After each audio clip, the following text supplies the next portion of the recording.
Hello everyone, how are you doing? This is MD Tech here with another quick tutorial. In today's video, I'm going to show you guys how to rotate your monitor on your Windows computer. So this should work for Windows 7, Windows 8, and Windows 10 devices. So this is pretty quick and we're going to jump right into it. And you just want to start by holding down the Control Alt keys on your keyboard. So they should be pretty close to each other. So again, the Control and the Alt keys. And now you want to look for your arrow keys on your keyboard, so your up, down, left, and right arrow. So basically, the upward facing arrow is how it's oriented right now on my screen. Basically, up is up and down is down.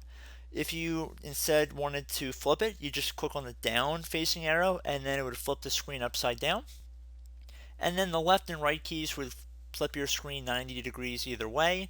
So basically that's how you can reorient your screen if you decide you wanted to change it at a later date. So it's pretty straightforward, and I do hope this brief tutorial was able to help you guys out, and I look forward to catching you all in the next tutorial. Goodbye.